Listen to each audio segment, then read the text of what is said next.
Good evening. So nice to have all of you here tonight on that beautiful Friday, which is again Art After Dark.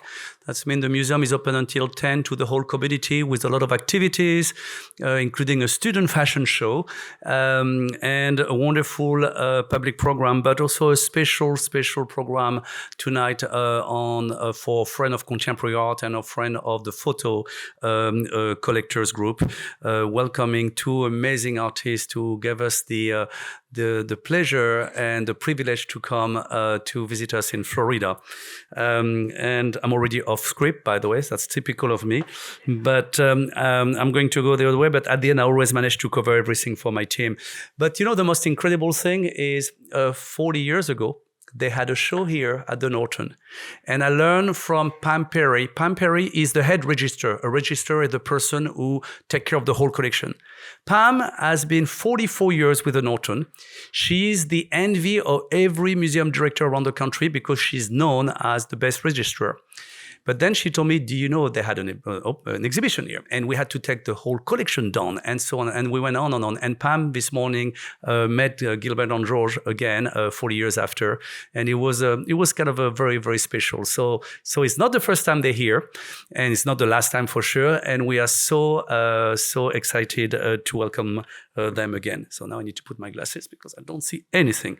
So I want to thank the Board of Trustees. We have many of them today. Without the trustees, again, we cannot really do our work. And we have a Chairman Circle member, Contemporary and Modern Art Council member, and Photography member. And I want specifically to thank Irene and Jim Karp, who are chairing the Contemporary group, and also Ellen Sothno, who I know is here, who is chairing the Photo group. So they've been doing so much for the whole museum, and I want really to thank all of you. Again, as I was mentioning a few minutes earlier, sorry, I need to undo the phone. Sorry, I just heard it blinking. I want to thank Y-Cube and specifically Daniela Garrett. Daniela, many of you know her, and if you don't, you will. Where is she? She's over there.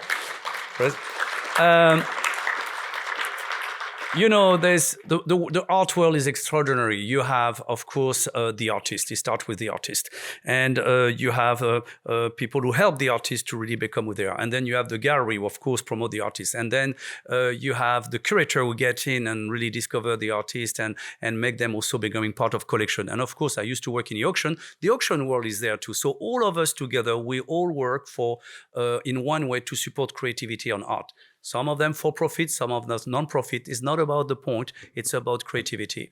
And tonight is a perfect example because if you look in this audience, oh, sorry, I forget the most important, the collector. Oops. So without the collector, you don't have a market. So let's be very clear here. But you all around the year, you help as collector, as curator. Oh, okay, I don't know what's going on there, but and all of you together really make this very dynamic world of art to be really an amazing place.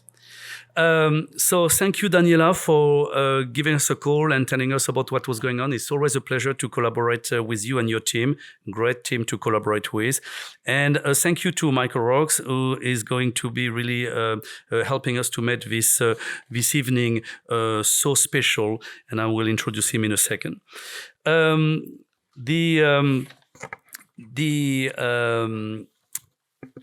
Gilbert and George, I may say, don't need introduction, but they really are two people. Then they are two people, but they are one artist. And they first met in 1967 while studying sculpture at St. Martin's School of Art in London. And for over 50 years, they have explored the world as subject matter, positioning themselves as living sculpture and shaping a wholly unique vision where art and life become one.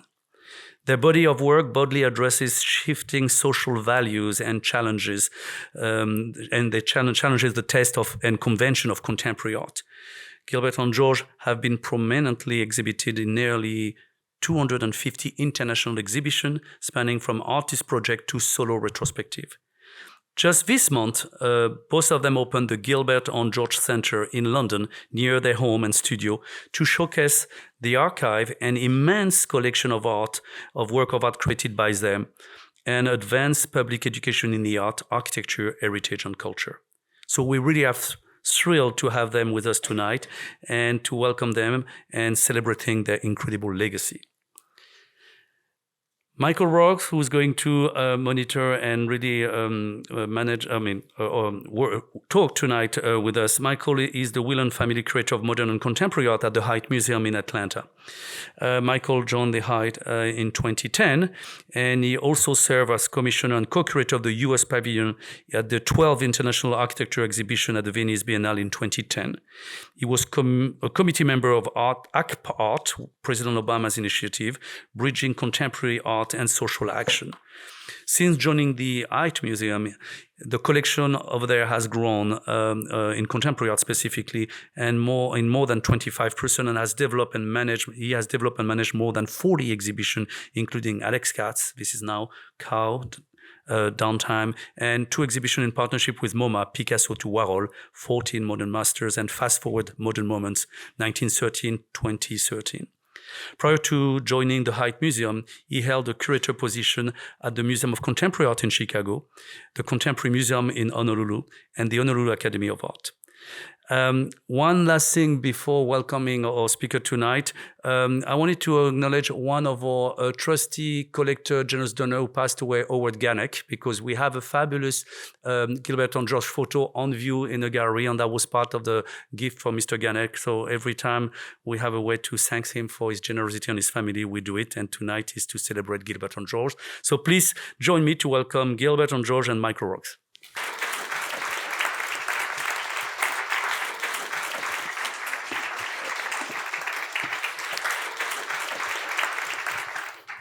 Gillian, thank you for that kind introduction. Gentlemen. It is a genuine honor for me to be here with these 2 gentlemen and to be in such a magnificent setting. You have an extraordinary museum, and I think you all should be congratulated, as should your director, who's fantastic.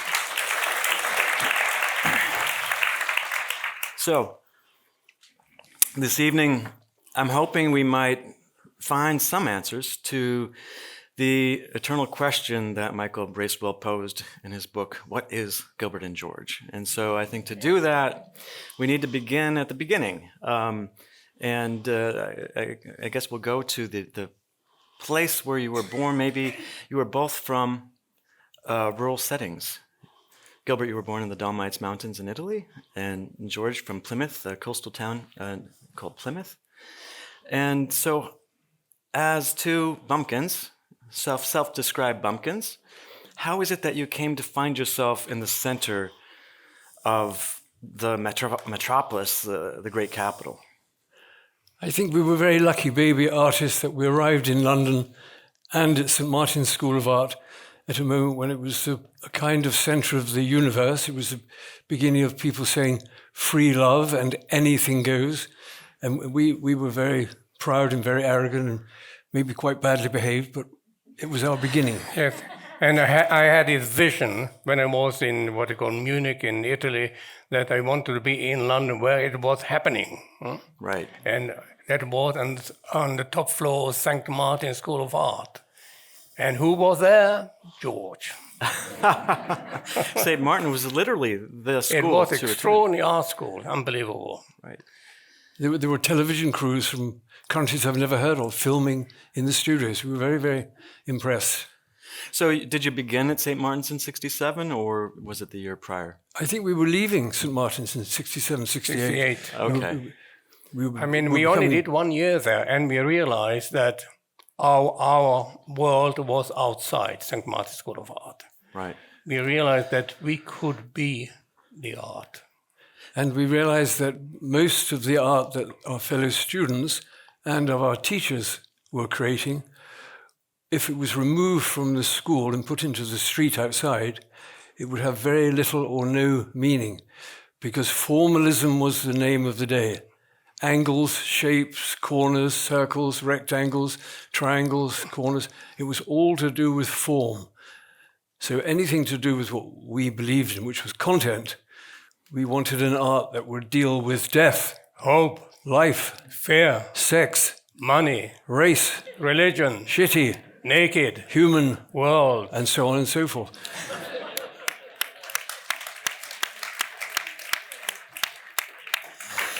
So you came together. I'm sorry, George, please. So we wanted to create an art that we could take out anywhere in the world, and that it could address anywhere, anyone, wherever they lived, and whatever their educational, religious background. It would be an art for all. That was a very early slogan, art for all. An art that didn't alienate huge sections of society, which a lot of artists were doing. We wanted to be more inclusive. It had to be emotional. And he had to be human. And it was extraordinary. And then we had enormous luck, you could say, because we had there was an opening of an international exhibition at the ICA in London. It was called When Attitudes Become Form. And it was a show that traveled throughout the world. And when it arrived in a city, a local curator was invited to add to the show. We knew it was coming to London, so we knew we would be added to the show. And to our amazement, the curator didn't include us. So we were cast into an enormous doom. This one opportunity to be discovered was passing us by, and there was nothing we could do about it. Oh, perhaps there was something we could do. Yes, we gate crashed the private view as living sculptures, and of course entirely stole the show. And at the end of the evening, a young man came up to us and said, "My name is Conrad Fischer. You exhibit with me in Düsseldorf, huh?" And this was the leading contemporary dealer of our generation in the whole world. So it was an amazing piece of luck. But not only that, we managed to do the living sculpture with metallized heads. We really looked like a real sculpture. Right. And it was enormous success. We just stood in the corner there and untouchable. Yes. So was that the birth of the living sculpture, or were That there was the earlier beginning, roughly, iterations? of the living sculpture that evening. And when Conrad Fischer said he wanted to do something in Düsseldorf, then we went to Düsseldorf. We did the singing sculpture in the Düsseldorf Kunsthalle. It was extraordinary. Overnight, all of Europe in some way knew about us standing on a table and singing underneath the arches. And then because of that, we took the singing sculpture to other places in Europe. We took it to Brussels on one dreary evening to what we now call a pop-up gallery. And it was a very inauspicious evening, not particularly well attended, but it was a beginning and we were very pleased. And then at the end of the evening, a little old, we thought she was an old lady. We were probably older than she was at the time. A little old lady came up to us and said, "My name is Ileana Sonnebend. I'm opening a gallery in New York, and I want you to do the first exhibition." That was an amazing invitation that every artist would have died for. Yeah? Incredible. So Conrad took us to Europe, and Ileana took us to North America. It was extraordinary. They saved us. Tell us about the Stones concert, since we're talking about the birth of the living sculpture. I think that's an interesting anecdote as well. You sort of gate crashed the Rolling Stones concert as well. We did that. We went, yes, it was in Hyde Park. We went there with our metallized heads and did one big walk. You know? And everybody came up to us asking us for living questions about God and everything, how to behave. To masturbate or not to masturbate was very important at that time. It was extraordinary. It was the age of the kaftan. All young people were wearing kaftans, and they were sitting on the green with their knees up and masturbating under the couch. It was very normal. It was part of swinging London to do that. Yes. So what was your answer then, I assume, to masturbate? Go ahead and do it. So as the living sculpture in that instance, you actually did communicate with your audience verbally. Yes. Yeah. We realized we wanted to create an art that could speak to the viewer, that art consisted of the friendship formed between the viewer and the pictures, the art. And I think leaving St. Martin's, that was the next stage, to actually leave the college. And unlike most art students who left college or St. Martin's, they all had part-time teaching jobs, or they were looking for grants or subsidized studios. Nothing like that was available to two people. And so we were very much alone. And we wandered the streets of London And we were amazed at the triumph of the Western world, the free world. We found all of these tube stations and railway stations and police stations and palaces and pool halls. And we were amazed. And then we walked to a part of London where there was a utopian housing estate. Very, very beautiful, with wooden props in the gardens to hang the washing out for the people in the flats. And on the top of them were beautiful birds by Royal Dalton. It was an extraordinary, beautiful, strange place we found. And in front of the flats, there were some retail premises. There was a newsagents and tobacconists and a shoe shop. And then we found a shop selling all of the detriments of human life. When you leave a flat, you always leave something behind. And this shop sold all of these leftover things. And there was a pile of gramophone records. And the top record we looked at, it was called Underneath the Arches. And we knew what that meant because we were living in the East End. We were surrounded by 3 major hostels for damaged people, many damaged by the First World War, left over, a larger number damaged by the Second World War. They were tramps or alcoholics or damaged people. And another big group damaged by the sex laws pre-decriminalization of 67. And so Underneath the Arches felt that was true for that huge group of people. And we took the record home. We found a friend who had a machine to play it. And we were amazed by the words because it told a certain truth, a certain sadness and beauty that we still believe in today is part of how you feel if you want to be a human person in a city. And the words were, "The Ritz I never sigh for, the Carlton they can keep. There's only one place that I know, and that is where I sleep. Underneath the arches, I dream my dreams away. Underneath the arches, on cobblestones we lay. Every night you'll find me, tired out and worn, happy when the daylight comes creeping, heralding the dawn. Sleeping when it's raining, and sleeping when it's fine. La-dee-dee-dee-da-da-da-da-da. Pavement is my pillow, no matter where I stray. Underneath the arches, I dream my dreams away. And there we found.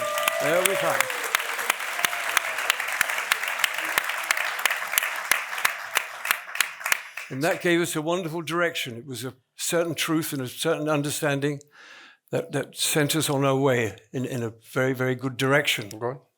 Universal truths. I mean, those lyrics express universal truths that apply to all of those communities you were describing with whom you lived. Yes. On Fournier Street and Spitalfields. But you alluded to the 67 Decriminalization Act, which meant that it was okay to be gay in the UK in 67. Did that further marginalize you both I think you were out of, or just leaving St. Martin's, but within your community of colleagues and contemporaries, did that further? No, I think we were rather above all of that. Right. I think most of our friends and ourselves were busy decriminalizing ourselves long before they did. No, we never saw that big idea of gay and straight. We always think it's just sex. That's yes. about it. We never went to a bar where somebody said, I feel homo horny tonight, or I feel hetero horny tonight. You just feel horny.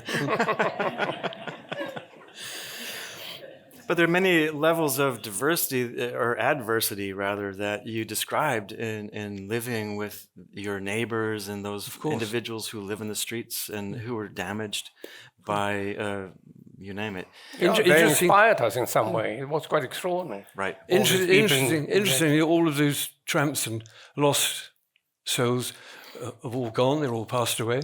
But they've been replaced by another group who are also very disadvantaged and in quite a difficult position in life, but they also have something very endearing about them. And we used to feel fond of the old damaged tramps in the hostels. And the new group is also something very sweet about. They're a younger group, and of course they're drug addicts, but they have a life, and one wonders what their parents would think, and one wonders about their life in general. And there's something very nice about them as well, I must say. We were very touched. We were walking down the main street of our district a month or so ago, and one young drug addict came along the pavement towards us with torn trousers and some awful blood coming out of his ear or something. He looked so sad and lost. And as he came along, he instantly recognized us and made a comment on our art, which was very sweet. He said, "I like the shit ones best." and we laughed, and then we went home and cried, because it's both, isn't it? It's both, everything. So in your work, for me, you have this uncanny ability to project psychically into other ways of being, which we've just heard a great example of this ability of sort of projecting oneself, or rather empathy, I suppose is a word, but being able to see and feel and think in terms of those individuals with whom you live and meet, and who have suffered adversity, of course, in many ways. We wanted to do a kind of human art because of that. We wanted to be like everybody else, human. And that was the art for all message that we tried to create for ourselves. And it was quite extraordinary at the beginning how we were able to create this idea of two men in one sculpture, the living sculpture, and going outside and succeeding in speaking to everybody. Right. Through our images and all the stuff, we were able to speak to a lot of people. And of course, London was a very, very different place in '67 to what it is now. England is a very different, the world is a very different place from 1967 until now. And it's an enormously better place. We think we're all spoilt brats. Never have so many people had so many advantages. It's extraordinary. The great success of the Western world, we think, is extraordinary. So given the radicality, I mean, it's quite radical what you just described in 1967, especially at St. Martin's, which is this incredibly formalist school, to be the art, your life, the way you conduct your life together became the art itself, for two people to become one work of art. And so would you say that Art for All became a rallying cry in a way, as opposed to like a motto or a slogan? It all started once we left St. Martin School of Art. Then we had this amazing vision that we could be one person.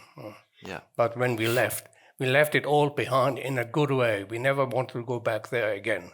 Right. Because we created something completely new for them, and they didn't even like it at that time. They said they didn't want us to succeed in some funny ways because it was so different.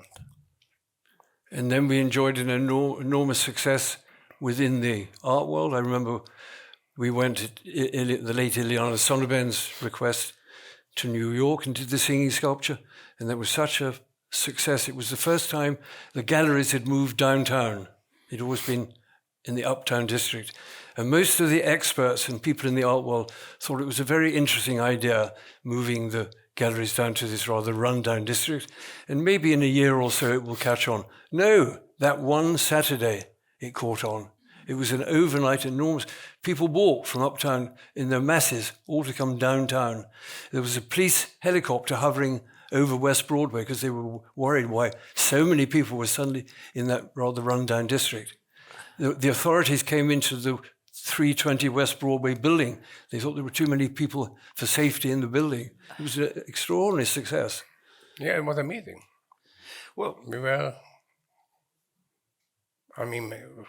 happy beyond belief. We couldn't believe it. Right. People like us, why?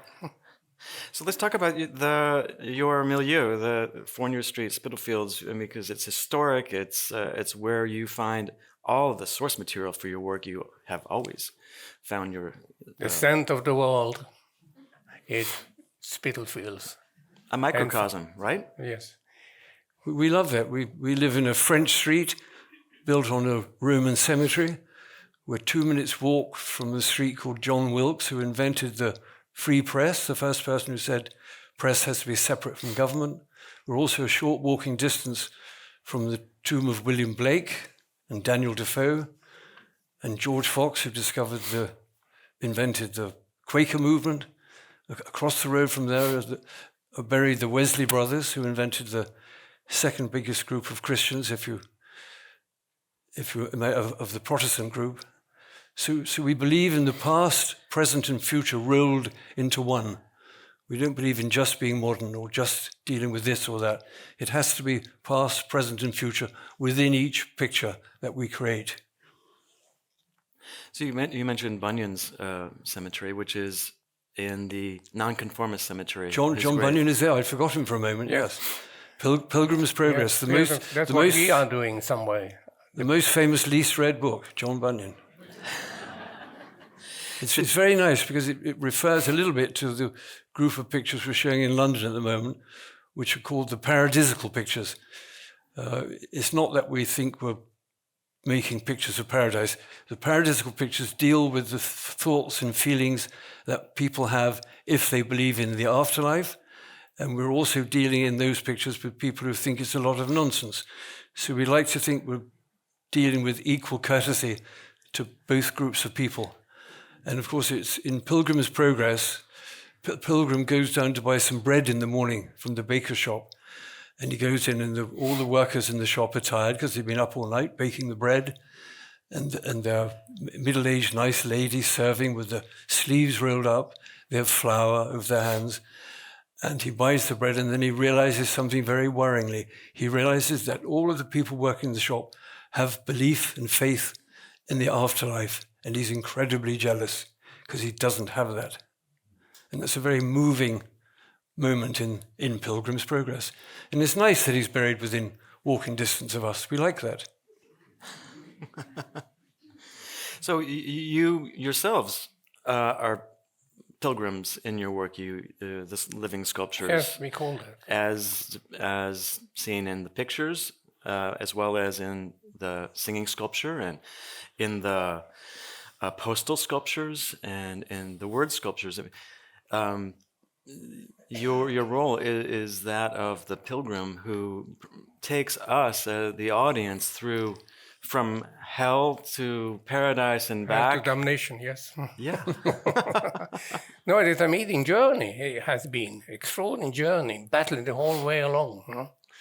And we managed to succeed again and again in doing that and reviving it all in different ways. Yeah. It is amazing, unbelievable. And we were able to, this vision that we had, we were able to invent how to make the vision.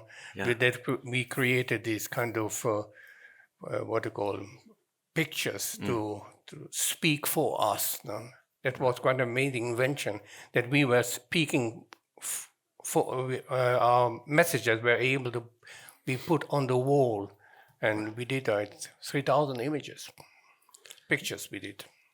There was the difficulty at first that we both come from the countryside, and our early art shows that. We didn't find a way immediately of becoming city artists, which is what we always wanted to be. So the early pictures and the early charcoal on paper sculptures deal with nature. And then we realized that it was something we had to leave behind. We had to become modern, urban, up-to-date artists. We didn't want any. We felt nature was the enemy. Yeah? You know how that happened? To leave it behind. You know how that happened? And then, because we managed to sell one artwork, in 71, for 1,000 pounds. After that, we did the drinking sculptures again and again. With the success of selling this work, yes. You could buy Gordon's. Start to drink, and then we make the drinking pieces. No? In that way, we were able to leave the countryside behind. Very good. And Gordon's the other story is that we were invited to visit a friend who lived in the country, in the west of England, miles and miles away. And at that point, we were actually against the nature. We still went because we were socially obliged. And we went and we arrived. And we stayed at a hotel near our friend's house, and we woke up in the morning very early because it was so quiet. We were living in London, you don't have quiet mornings in that way. And we got up and we walked through the little high street of this very pretty village, and it looked so idyllic and so charming. You could hear insects, it was so quiet. And then we came to the top of the town, and there was a medieval parish church, very beautiful building with flowers in the cemetery. And we thought maybe we'd been wrong about nature. Maybe nature was very beautiful and very soothing. Maybe it should be part of our art and life. And then in front of the church, there was a young couple, a boy and a girl, with a pram and a small baby. And we thought, that's extraordinary. What an extraordinary world nature is. How charming, and we've been entirely wrong to be against nature. And we turned to the young couple and said, good morning. And the young man turned to us and said, fuck off, you weird-looking cunts.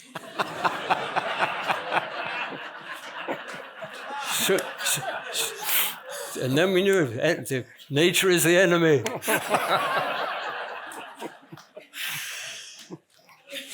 Why is that funny? I don't know. I don't know where to go from there. I think back. Let's go back to Bunyan for just for a moment, because Bunyan, the allegory begins in a dream, right? And for your work, I believe language is so important, and text is integral to what you do. And so this is a great dissertation topic for anyone who might want to write a dissertation on your work, just connecting these dots, because the Flanagan and Allen song, Underneath the Arches, they dream their dreams away, right? Yes. So do you think the worlds that you create describe reality, or a reality that is more poetically truthful than the real? Do you mean our titles or the words in general? The works in general. Yeah. How would you say, Gilbert? I would call it the journey. Whatever is in front of our feet, we are doing every day. We are opening the door of Forney Street, and what is out there, that's what we see. And that's what we inspires us in some way to make the walk, Right. The living walk that we are doing, that creates everything. People say, what is your inspiration, or who is your inspiration? We say we buy a newspaper in the morning, and we see the 6 o'clock news in the evening before going to dinner, and we can feel the pain and the joy of the world turning. There's enormously bad behavior there, Right. and enormous kindness as well. And what could be more inspiring than that? The pain and the joy of the world turning. What else do you need to think about and feel We about? had the bad behavior as well, not only the other ones. There's nothing wrong with bad behavior. I was reading Shakespeare, As You Like It, the other day, because why not? And I was thinking about meeting you again. It's been so long. And I found a quote. May I read this quote? Because it seems to, for me, be so important to what you just described about your walks. Is that okay? So the quote is, "Sweet are the uses of adversity, which, like the toad, ugly and venomous, wears yet a precious jewel in his head. And this our life, exempt from public haunt, finds tongues in trees, books in the running brooks, sermons in stones, and good in everything." So this, to me, is so speaks to your work. This is William Shakespeare. Oh. Another countryman.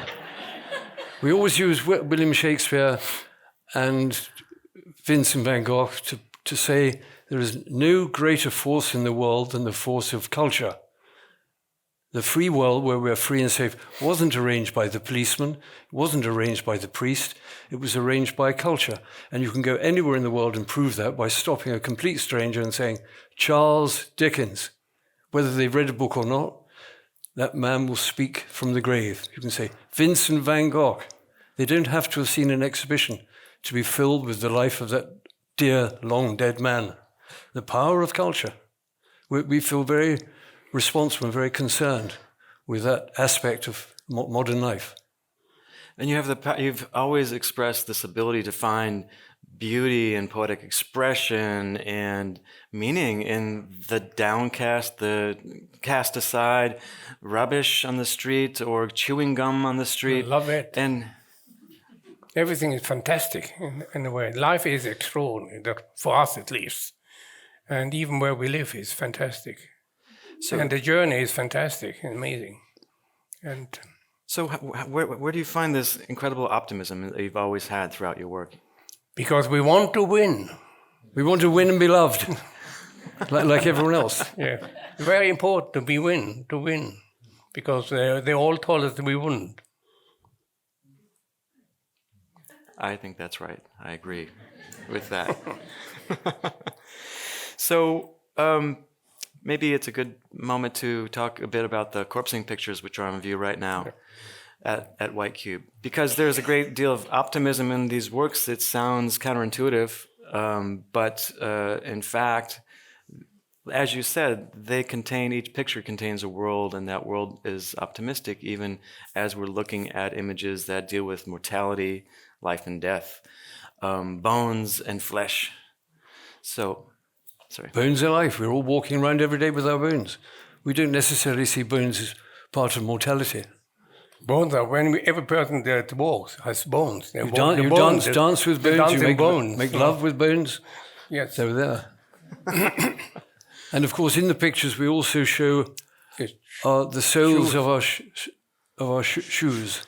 And that's a little homage to the legendary Dick Whittington, who walked his way to London because he heard that the streets of London were paved with gold.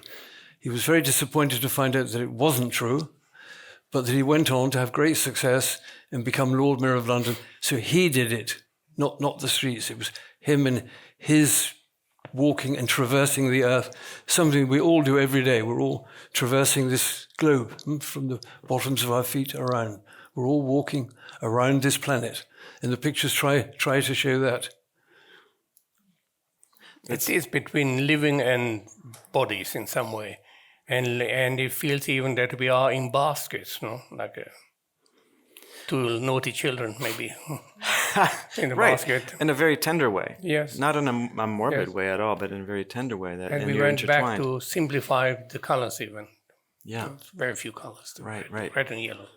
Because the corpsing pictures come after the paradisical pictures, which we are showing at the Gilbert George Centre in London at the moment. So it's always the connection to the next and what is next. So the Gilbert George Centre opened a couple of weeks ago. 2 weeks ago, yeah. Right. And this is the first permanent public installation of your work. So that must be incredibly exciting.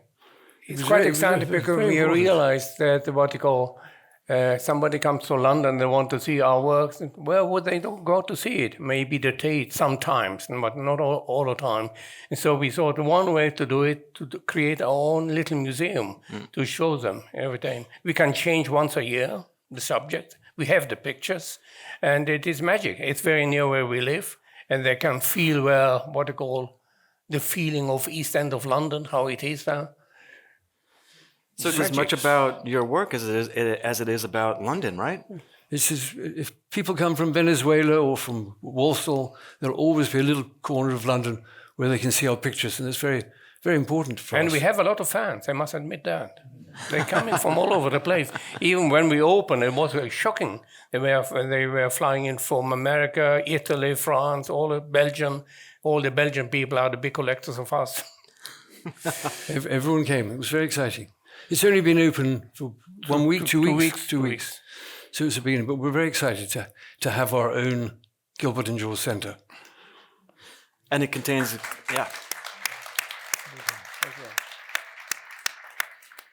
And the centre has about 500 works, I believe you said, right now?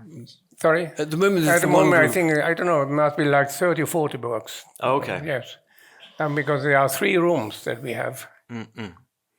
And it's in the neighborhood. And we're selling our own books. Just a new book came out of Wolf Jahn, and they're very exciting.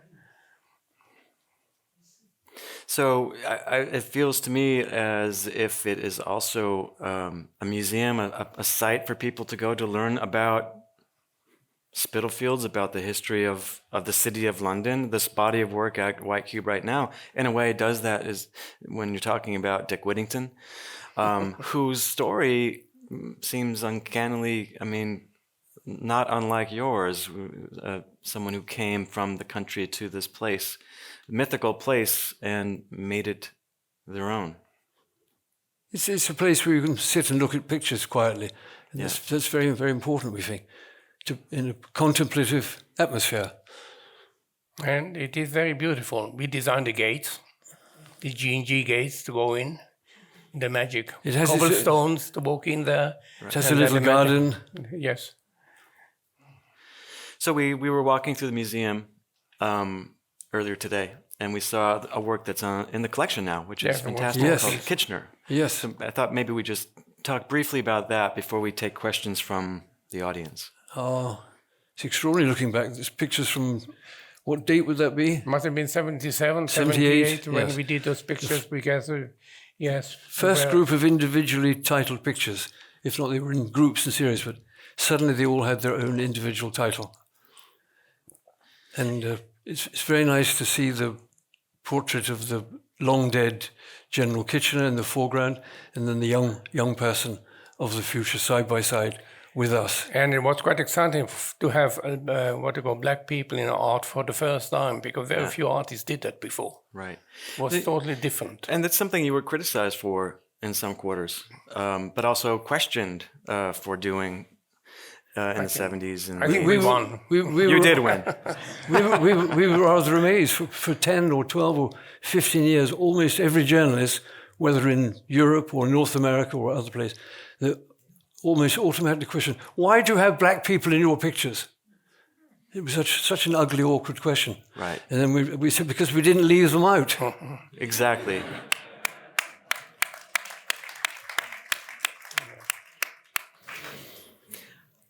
I think that's a good time, a good transition point for us to Very good. Welcome some questions from the audience. And we have microphones for you if you wish.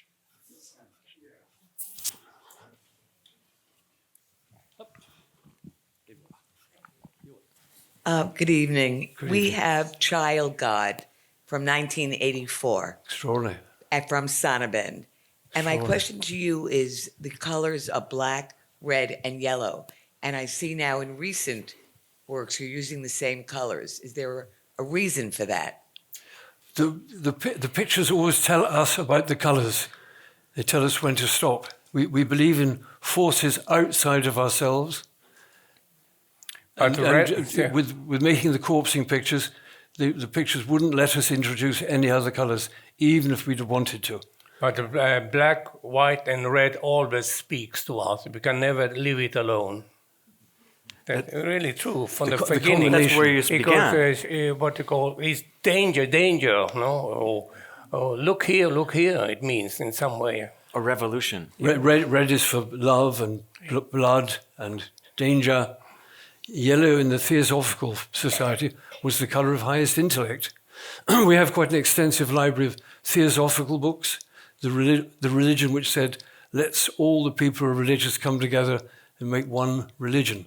It didn't work entirely, but it was a very interesting 20th century approach. Annie Besant, yes. And Annie Besant and Charles Ledbetter, yeah. Thank you. It's fascinating. Hi. I would like to know, how is the painting process? Do you start taking the picture and then are you both painting? How it works? There are two ways of describing it. One is a very practical way, you know, physically how you do it, but that doesn't say actually how it's arrived at, because it is largely a creative process, and that can never be described in words exactly.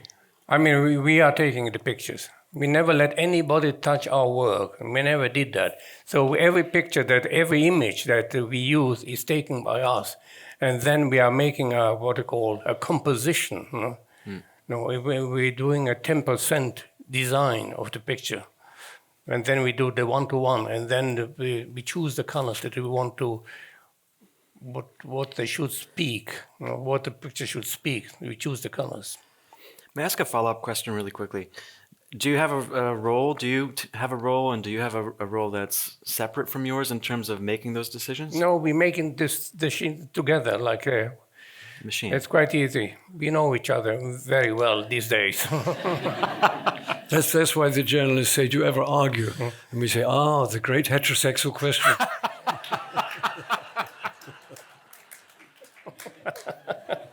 No, from being baby artists, we never wanted to think about arguing or disagreements, because we believed the world was one big nightmare. Country to country, company to company, just a nightmare of bad behavior all over the world as we speak. And we don't want to be part of that. So we are no arguing. And we know how to do it. It's quite extraordinary able to do it. Because you can see from how many pictures we did. Are doing still. It's an amazing journey. And when we were baby artists, we were surrounded by artists who were very interested to be against things. They were against the war, or against America, or against the crown, or against the army. And we thought, we don't want to be against anything. Let's find and think and hope and love what we are for and concentrate on what we are for. There are plenty of people looking after the other side of things.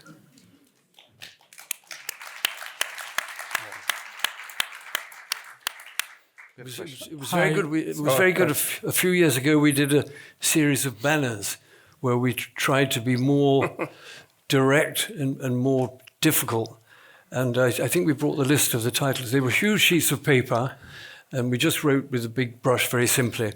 And the texts were, one was burn that book, another was fuck the teachers, another was make cunnilingus compulsory, God save the Queen, fuck the planet, fellatio for all, ban religion and decriminalize sex.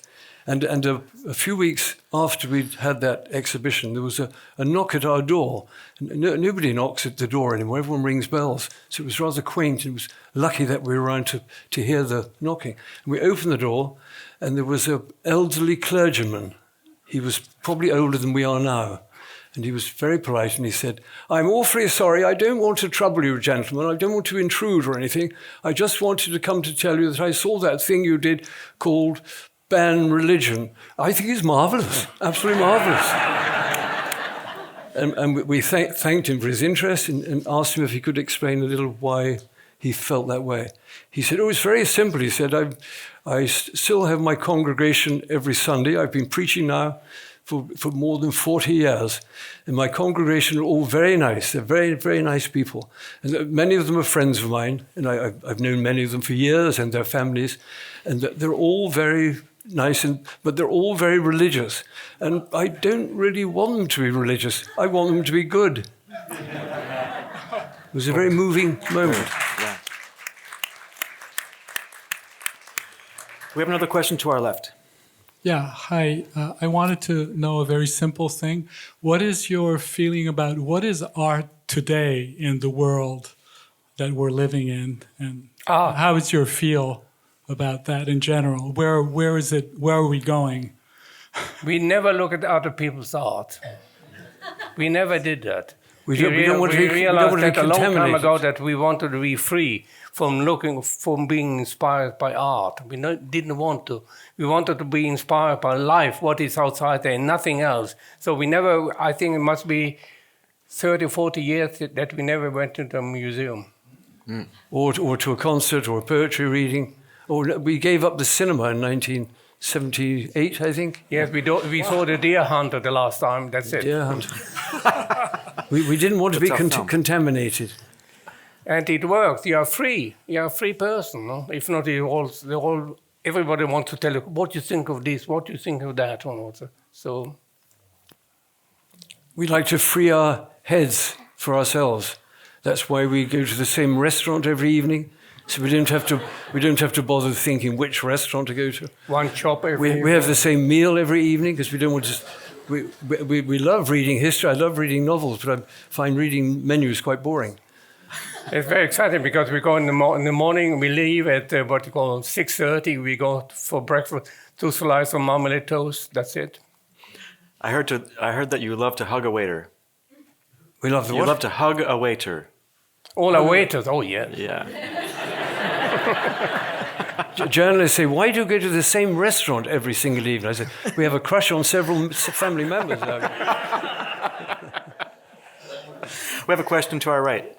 I'm curious, when you are ready to start a painting, do you choose your text and your subject, or do you start to paint first? Sorry. Can you say it again? Can you tell us? When you're going to do a painting, or artwork, yes. Okay. Is it your text, the words that you're going to put onto the picture, or is it the picture itself that you do first? You're doing the picture first. Yeah. And then we give it a title. The title can come before or during or after. But- There's no real rule there. But very important. The titles are very important to us.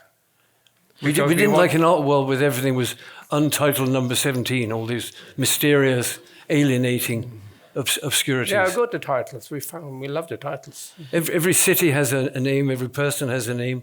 Why shouldn't an art world have its own? So you can't have a library full of untitled books, right? It would be nonsense. Right. Be hard to find what you're looking for. So, in a way, language that you were getting at, words are almost like sculptural form for you, and they function that way in the pictures.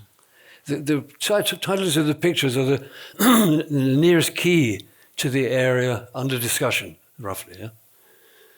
If you see a book called Murder at the Vicarage or Sex at the Vicarage, you know which direction is roughly the direction. A question? How would you describe time in your artistic collaborative journey? How do we describe Time. Time. Sorry, I didn't get it here. In your artistic collaborative journey. Oh, we never believe in collaborations. We don't believe we're a collaboration. We think that's a misunderstanding. We are two people, but one artist. One artist. And it works. Collaboration sounds too much like dodgy parts of the Second World War to me. What was your question about time specifically? Time, about yes. As time goes by, we are different people from the people we were when we were baby artists. We're different from what we were in 1980 or 1990. And that's why we never changed. We only evolved, as every person does. Everyone sitting here knows what it was like when they were 20 or 15 or 8. But we are concentrating every single day to art. No? Yeah. Like we went once or twice on holiday. We never one day off art. Right. Because we are concentrated towards the magic end, maybe. But you also addressed it a bit earlier this evening when you said that the past, present, and future are all In one It's artwork. very important. Yeah. Yeah. And Has to be part of it. And it has to be, everybody should be able to get something out of our art. That was very important. Not that eliminate a big part of society. No, some artists prefer to do it only for the very few. Yeah. And we never did that. And there's a certain timelessness in what we see in the pictures, especially because the cut and style of your suits have remained the same. I mean, your bodies have changed, obviously, but what we see is rather This timeless. changes. Yeah. Again, we It is started out, changing in a big way. Yeah. again, we started out with suits because we didn't want to alienate any section of society. We didn't want to be the weird artist with a beard or a tobacco pipe or something eccentric. We wanted to be acceptable to anybody. And it's extraordinary because everybody knows. No? Yeah. When we walk, they all know who we are. Even ordinary people that maybe never went to an art museum, they all know about it. It's a amazing creative feeling. We're hardly ever searched at airports, and you can get a table at any restaurant in the world. And being recognized is very good. A few years ago, we had to go to Amsterdam because we had a meeting with the museum there. And suddenly we found we had two hours to spare before the flight home. And we love Amsterdam. We love the buildings of Amsterdam. So we thought, we're free, we can take a lovely walk. And we did a wonderful walk along the canals and the streets. And then we found ourselves walking down the street where all of the sex shows are. And outside all the premises, there's a tout trying to get people in. Yes, we were passing, and then we heard one man saying, "Live fucky show starts in 5 minutes, only 12 guilders. Live fucky." Good morning, Gilbert. Good morning, Gilbert. Live show starts in 10 minutes. We thought, we've arrived. We've arrived. We got there. We have another question. So the grid as a framing device is so central to your work. And I'm wondering if you could speak a little bit more about your use of grids. Red. Yeah. Red for blood, red for danger. Grid. No, Red for revolution. Grid. The grid. Grid with a G. Oh, the grid. Oh, the grid is very simple. Yeah. It's the same as a book. You can't have a book with one page. It has to have a number of pages. And the pictures we make, most of them are too big to go onto an aeroplane to travel to another country. So in sections is very practical for us. They all divide up and come into boxes. And it's also rather like life. We all have a life, but you can't have just a life. It has to be divided into years and months and days. It's a true And you life. can protect the work. That's very important. Practical. Because it's based on paper, so we cannot have enormous. How would you do it? No. Right. So framing it is one way of doing it, and we started that already. I must have been in 74, 75. First, we did scattered pieces, no. Right. No, and then we put them together in a system, a grid system that was in 74, and we kept to that system because it works. You can take it down and transport it, and protecting it. That's very good because it's quite delicate. Right. That's why we did it, and it's part of G&G in the end. Yes. Even they see the frames, they already know who did it. And did you always call them pictures? When this is a bit of a provocative term, because even when I was in art school, I'm a field painter. You never used the word picture, right? We like to revive that word pictures because people think it's photography or something else, and we think they're just pictures. I think we did it 30, 40 years ago. Before, sometimes they called it what they call photo pieces and something like that, but we stopped that. We didn't want that. Yeah. Photography is our second least favorite P word. With that, one last question. Yes, of course.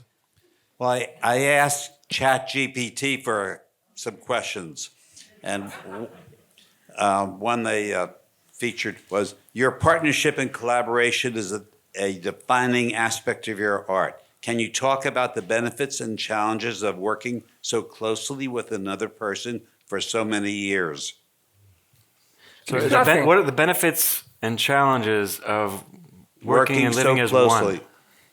With another person for so many years? It's only good. It's amazing. The whole world is divided into twos, including the animal kingdoms. Even the dogs run away. Do you think we're weird or something? But it's unusual for two to function as one, right? I mean, it's a bit unusual. Well, I thought couples all over the world are functioning as one, no? It's very simple because when we started out in 67, 68, we were outsiders, and to succeed, we felt we had to be together. Yeah. And we did that. Right. It's a great force, two people. Yeah. And we have a vision. The vision is one vision that is together. We created that, and we succeeded in that. And faultlessly, I mean, over the course of your entire career, you've never strayed from that, which is remarkable. Because we never went on holiday separate. Well, it just speaks to the authenticity of your project, that you are and your life is what it is from outside in, inside out. Yeah. You are art. Your life is art. Yes. That's why we're able to confound our enemies. Well, on that happy note, I think yes. Very good. So thank you. Please join me for the wonderful round of applause for this unbelievable talk.